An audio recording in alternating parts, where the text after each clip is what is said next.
In today's lecture, we are going to learn about another kind of government, presidential government. So if you have any questions, put it down in the comment section. Without any further ado, let's begin. Presidential system.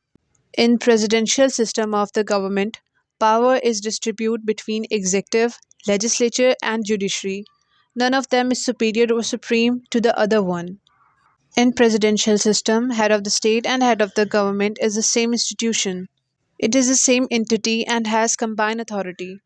President is the chief executive. Cabinet works under the president. President and cabinet are not the members of legislature and not elected by the legislature. The president has a fixed tenure and cannot be removed by the vote of no confidence in legislature. The president is elected directly by the people or by the electoral college. Now let's move toward the merits of the presidential system of government. Absence of collective responsibility. In presidential system of government, every individual is accountable to his actions, which may lead to his own resignation and not the entire cabinet. Democracy. Presidential system of government tends to be more democratic than the cabinet system. For example, the president is elected by the people. Members of legislature are free to vote according to their will and not by the dictate of party loyalties. Separation of powers.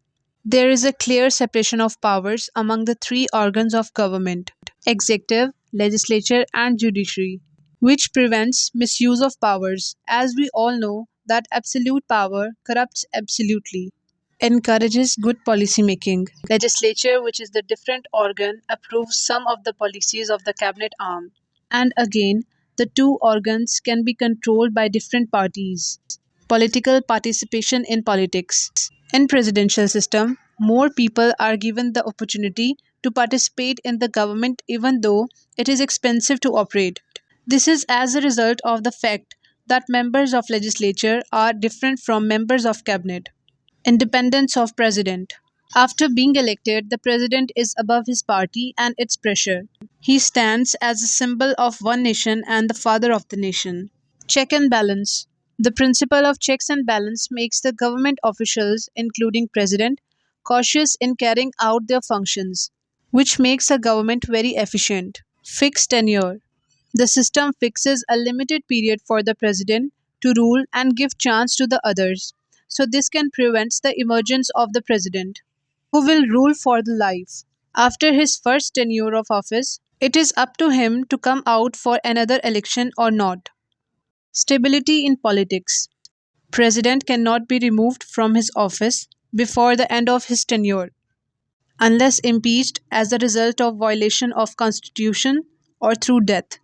Presidential system of government has also some defects and weakness, may lead to dictatorship.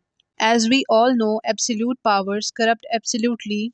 The over concentration of powers in the president can corrupt him and make him to be a dictator. Difficult to control the president. Since the president is both the head of the state and the government, it may be difficult to control him. And also, he is not responsible to the parliament. Expensive. Presidential system is expensive to run. This is so because of the fusion of executive and legislature. Arbitrary dismissal. President has the right to dismiss any member of his cabinet. So there is a chance that president will use such powers as an instrument of political victimization.